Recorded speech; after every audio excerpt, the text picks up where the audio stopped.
Peregrinación a un nuevo encuentro con Dante y las tres beldades. Estación 60. Una explanada vacía, pero llena de posibilidades. Después de dar toda la vuelta a la explanada de las escuelas, salir de esta no presentó dificultad ninguna, porque contrariamente a lo estrecho del ingreso, la salida era ancha, alta y enteramente abierta y sin resguardo. Ahora debo contarles lo que sucedió en la 10ª explanada, a la que llegamos al alba del día siguiente. Lo que allí ocurrió fue tan inesperado y extraño que no sé si sabré relatarlo, pero lo haré lo mejor que pueda. Al comienzo, como recién aclaraba el día, me pareció que entrábamos a un inmenso campo de arena, enteramente plano y sin nada que sobresaliera en él, como si estuviera vacío. A medida que el sol comenzó a iluminarlo, me di cuenta de que el suelo no era de arena, pues se trataba de un prado verde, cortado bajito como el de un campo deportivo. Y enseguida, aguzando la vista, pude distinguir que todo el césped se cubría de pequeñas flores azules, amarillas, rojas, blancas, haciendo que el lugar se asemejara al desierto florido que en mi país, cada ciertos años, atrae las visitas de innumerables personas que buscan gozar de un espectáculo tan singular y maravilloso. Caminamos de un lado a otro, recorriendo la explanada en todas las direcciones, pero no encontramos ningún humano vivo o muerto. En cierto momento dije a mi maestro que tal vez era el caso de ir en busca de la explanada siguiente, a lo cual el espíritu de Dante me dio a conocer lo que estaba pensando.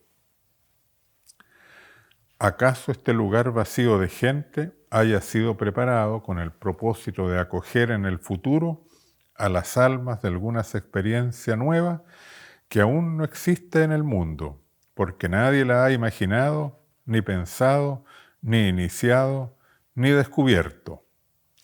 Sería asombroso que así fuera, pero no se me ocurre alguna otra explicación que dar a la existencia de una explanada vacía en estas alturas de la montaña.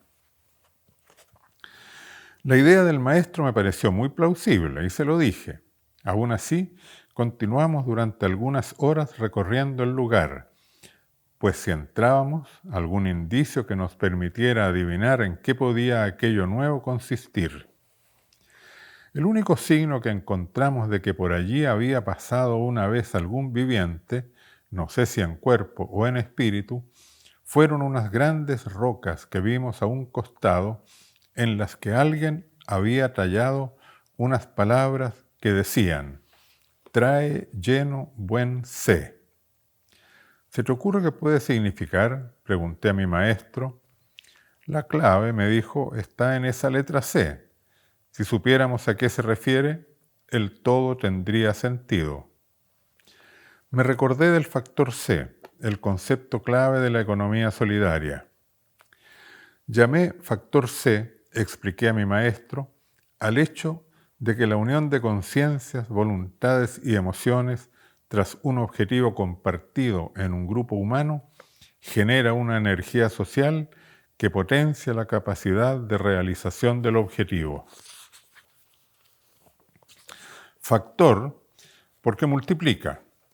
La letra C es la de tantas palabras que expresan lo que es la solidaridad: cooperación, comunidad, colaboración, compañerismo, comunión, comunicación, comensalidad, compartir, concordia, colegial y muchas otras palabras que comienzan con el prefijo co, que significa juntos, hacer algo juntos.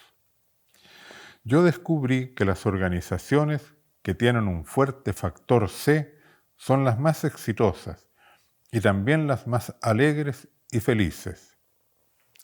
¿Sabes?, comentó Dante, que en mi libro La monarquía escribí algo parecido a lo que dices. Dije que la concordia es el movimiento uniforme de muchas voluntades, de lo cual resulta que la unidad de la voluntad es la raíz de la concordia o la concordia misma. Pues así como diríamos que varios terrenos son concordes por descender todos hacia el mismo valle, decimos también que hay concordia cuando voluntariamente un grupo de hombres se mueven simultáneamente, según su voluntad, hacia un mismo fin, que está formalmente en sus voluntades.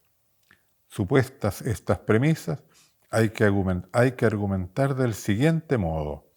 Toda concordia depende de la unidad de propósitos que haya en las voluntades. Pues bien, el género humano estará perfectamente en concordia, igual como un solo hombre, y lo mismo que una casa y una ciudad y un reino, cuando se encuentran en perfectas disposiciones de alma y de cuerpo, en concordia. El mejor estado del individuo, de la comunidad y de todo el género humano depende de la unidad que se da en las voluntades. Después de un momento agregó el poeta: mira cuánta sabiduría nos ha llevado a compartir este escrito tallado en piedra que parece el anagrama de alguien que anduvo alguna vez por aquí. Estábamos ya decididos a salir y retomar el rumbo ascendente cuando ocurrió otra cosa sumamente extraña. El espíritu de Dante iba a mi lado y sin embargo apareció frente a nosotros una sombra que no era otra que la del propio Dante, que aunque más tenue, no tuve duda en reconocerlo. Me detuve estupefacto, sin comprender la extraña situación. El maestro, al ver que no avanzaba, me preguntó: ¿por qué te detienes? ¿Te sientes fatigado? Porque si es así, podemos detenernos a descansar. Entiendo que es distinto caminar en cuerpo presente como estás tú, que desencarnado como lo hago yo. Fue así que me di cuenta de que mi maestro no podía ver al hombre que estaba frente a nosotros. La explicación era clara. Él no podía verse a sí mismo, porque uno no puede aparecer frente a sí como alguien distinto. No es posible ver el propio espíritu. Pero yo sí lo veía, y como me pareció que sería una imprudencia continuar de largo, como si el aparecido no estuviera allí, le dije a mi maestro que con gusto descansaría un rato en ese lugar. Nos sentamos, Dante y yo uno al lado del otro, y la sombra del mismo Dante delante mío, sin que él advirtiera su presencia, ni lo viera, ni lo oyera hablar tan poética y sabiamente como lo hizo. Lo que dijo la sombra de Dante lo fui recordando mientras recitaba.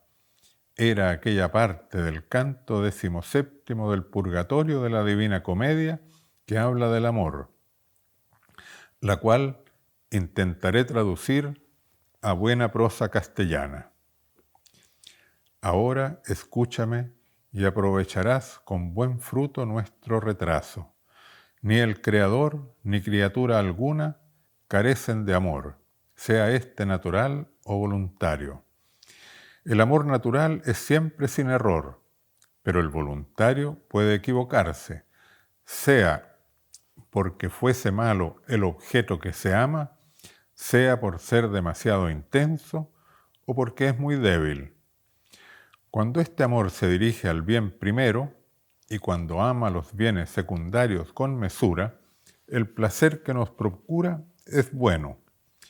Pero cuando se vuelve hacia lo malo, o cuando se dirige hacia algo con mayor o con menor celo del que merece el objeto, entonces no es amor conforme a la naturaleza.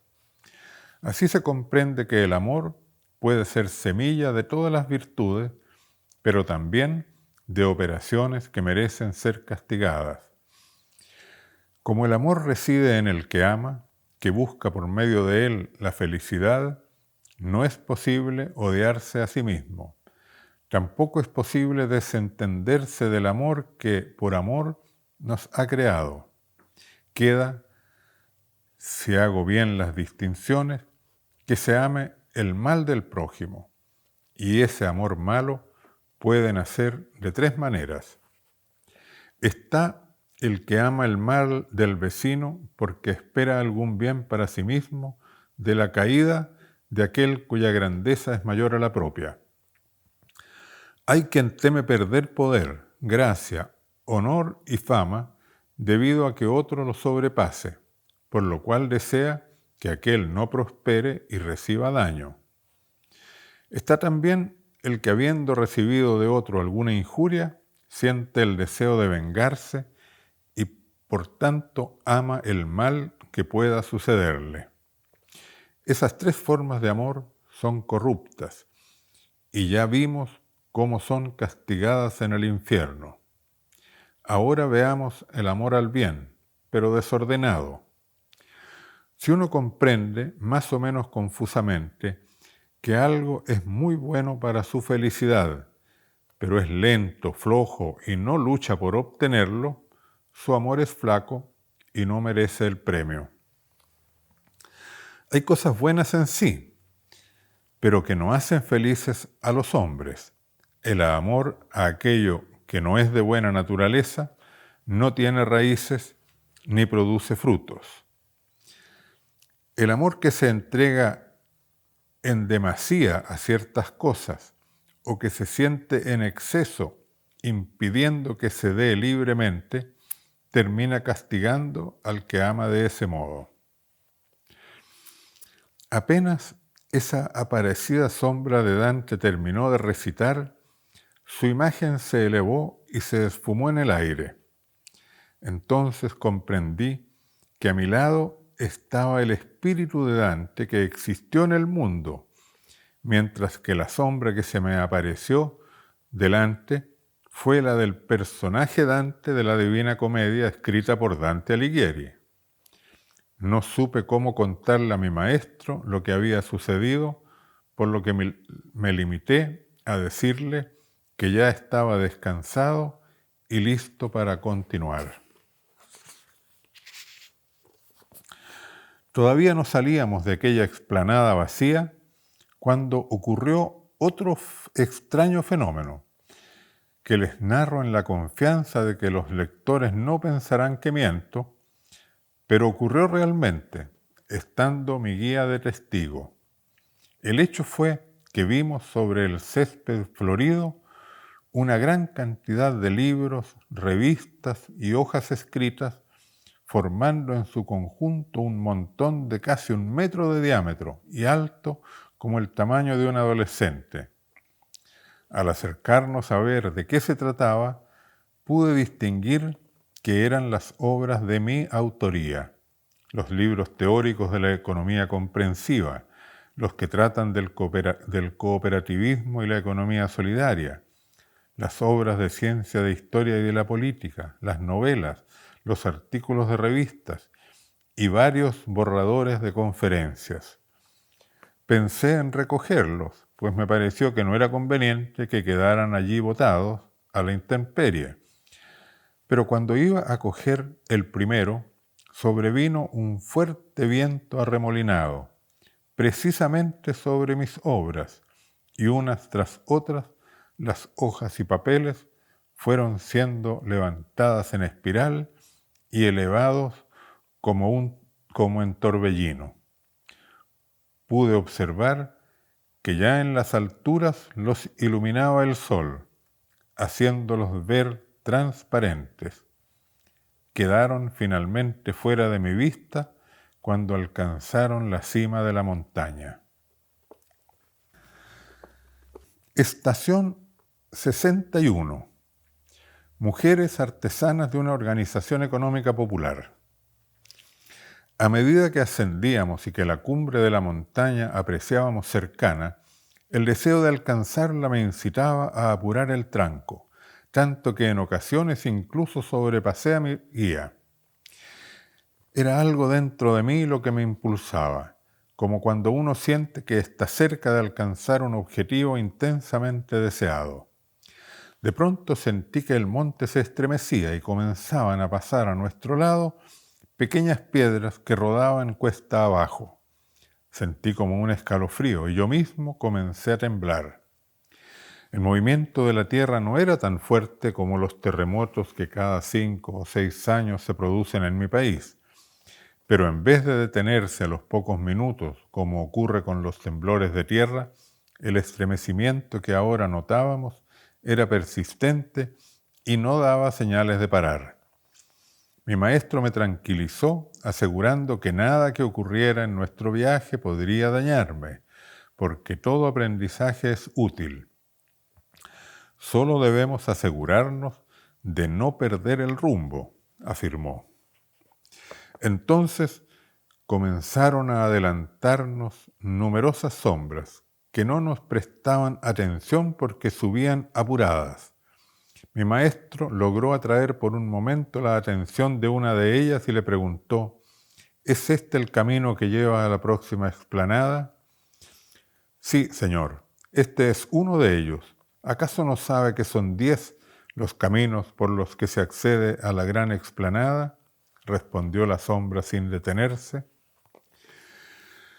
Asegurados por esa respuesta, continuamos el ascenso, mientras a nuestro lado continuaban superándonos multitudes presurosas. Yo iba lo más rápido que me permitían mis piernas, pero no podía igualar la velocidad que mantenían los espíritus desencarnados. Mi curiosidad era tanta que no pude dejar de inquirir a mi maestro si sabía de qué se trataba todo aquello. Yo también quiero saber, me respondió, y sin decir nada más, trepó con notable agilidad hasta la punta de un álamo, desde donde extendió la mirada en todas las direcciones. Al bajar me explicó: ahora entiendo lo que sucede.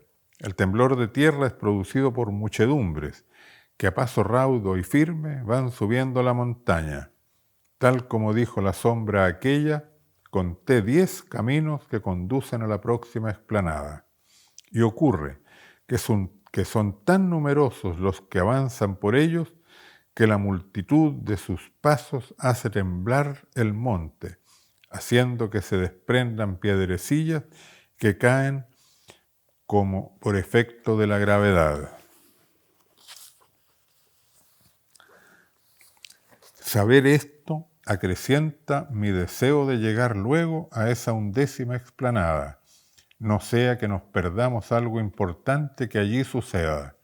Te ruego, pues, que apures el paso lo más que puedas. Así lo hice, acuciado yo también por la curiosidad. Mientras subíamos, logré detener un momento a un grupo de mujeres que cargaban cartones, telas, lanas, hilos e instrumentos diversos, por lo que su paso no era tan rápido como otros que iban más livianos. Les pregunté, cuando pasaron a mi lado, ¿por qué todas corren? ¿Es que escapan de algo que las amenaza? ¿O es que ansían llegar pronto a donde van? Las dos cosas que dices. ¿Acaso no sabes que una pandemia azotó el mundo y que hay una gran depresión económica en casi todos los países? Han quebrado infinidad de empresas grandes, pequeñas y medianas.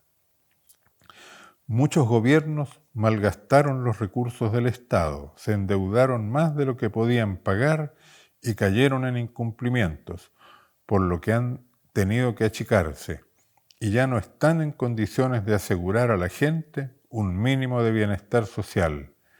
De aquello escapamos y vamos en busca de nuevas formas de trabajo productivo, de distribución de la riqueza y de consumo y desarrollo. Corremos hacia la economía solidaria, que es una nueva y mejor forma de hacer economía.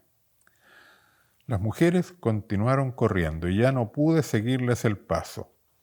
Emocionado por la afirmación que me dio la mujer, me volví a mi guía, que había quedado algo rezagado, y le dije: Maestro, corramos también nosotros, no sea que cierren la explanada antes de que lleguemos. Corramos, sí, me respondió, Pero no temas que cierren la explanada, pues es la más abierta de todas las que hemos conocido, y no es uno, sino 10 los caminos que conducen a ella. Así, corriendo, no tardamos en entrar a un inmenso territorio que se iba llenando de sombras vivientes que llegaban por tantos caminos convergentes. Lo que allí vimos fue una extraordinaria cantidad y variedad de iniciativas, organizaciones y experiencias diversas, de distintas dimensiones, desde unas pequeñitas de 3 a 10 personas hasta algunas que incluían decenas de miles de participantes. Algunas estaban consolidadas y tenían muchos años de desarrollo, mientras otras recién comenzaban a formarse. Los rubros de actividad eran tan variados como las necesidades humanas. Encontramos unidades de producción de alimentos, de confección de vestuario, de construcción de viviendas, de servicios de salud y previsión social, de educación y enseñanza presencial y a distancia, de prensa y comunicaciones, de transporte de personas y de mercaderías. Iniciativas de innovación tecnológica, de recuperación y reciclaje de recursos, ferias y mercados libres, artesanías y manufacturas. También entidades de ahorro y crédito, de financiación de proyectos, de monedas complementarias y de trueque.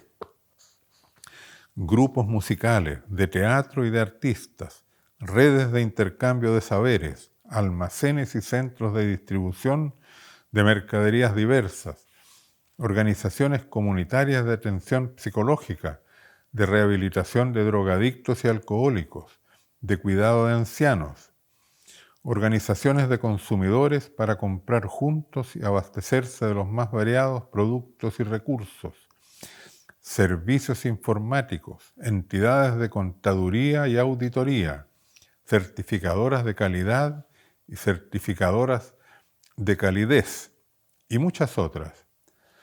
Todas las necesidades, aspiraciones y deseos de las personas y comunidades encontraban allí algún tipo de organización orientada a satisfacerlas. El ambiente era alegre y vivaz, con notable compañerismo, cooperación y ayuda mutua. Yo estaba tan entusiasmado que me dieron deseos de integrarme a los grupos y participar en sus actividades, pero el maestro me pidió que lo siguiera porque tenía curiosidad de entender si había diferencias entre los grupos que entraban a la explanada por los distintos caminos de ascenso. Fue un recorrido largo, pero muy interesante, por lo que conviene que les cuente con algún detalle lo que observamos directamente y las explicaciones que nos dieron.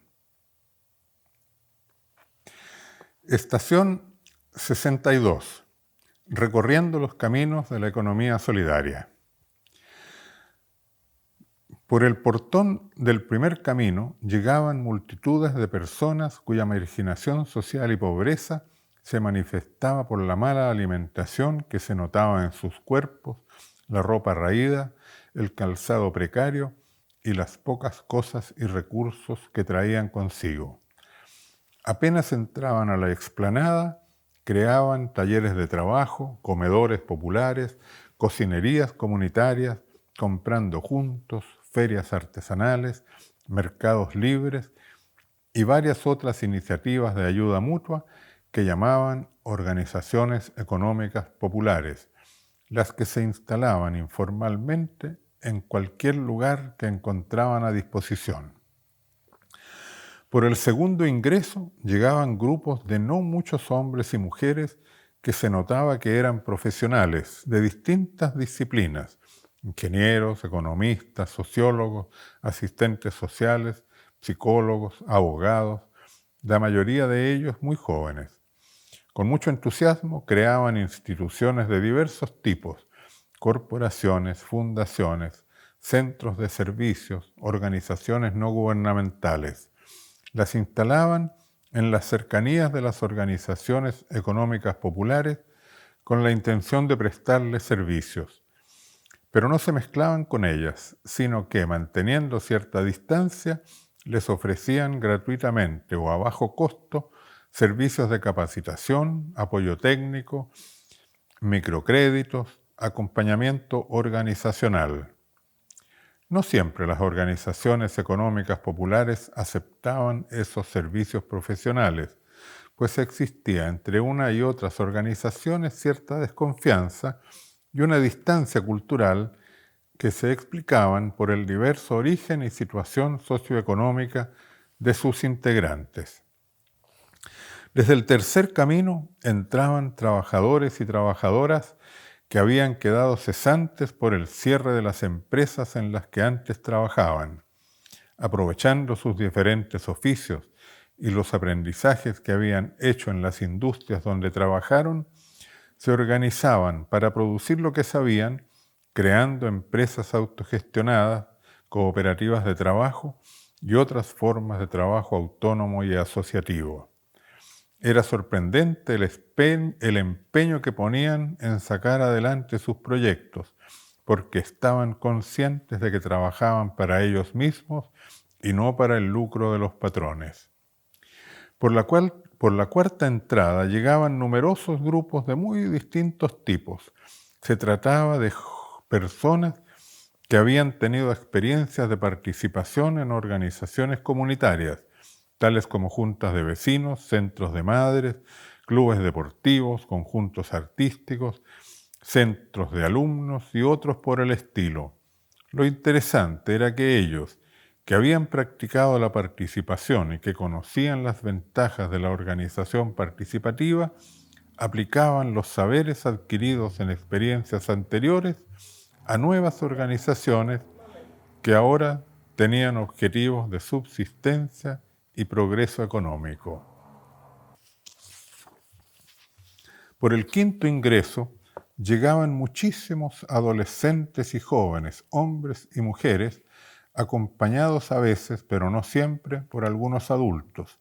Llegaban llenos de entusiasmo, con grandes ideales de cambiar el mundo.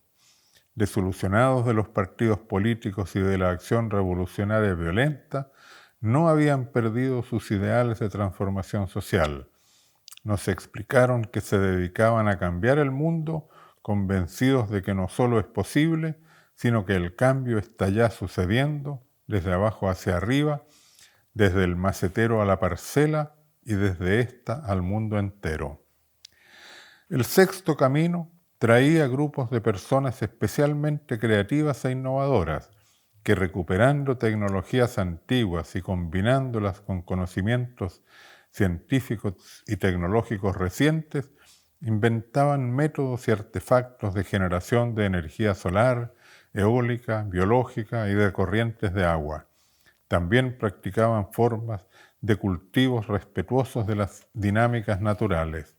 Su discurso se centraba en la necesidad de encontrar otro modo de desarrollo, alternativo al que caracteriza a la economía moderna. Ellos rápidamente instalaban huertos orgánicos, criaderos de aves, sistemas de generación y conservación de energía, medios de transporte basados en energías limpias y una multitud de artefactos de gran utilidad que enseñaban a fabricar o que ofrecían a bajos precios a las otras organizaciones que había en la explanada.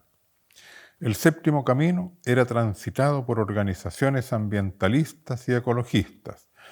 Conversando con ellos, supimos que muchos de esos grupos anteriormente se habían dedicado a la crítica de los modos antiecológicos y destructivos de la naturaleza que se emplean en el mundo moderno.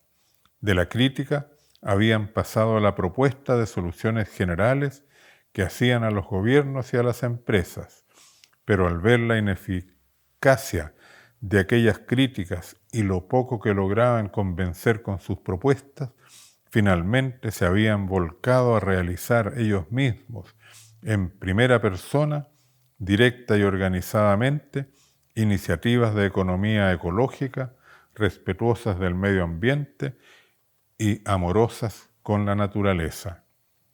El octavo camino era el de las organizaciones feministas.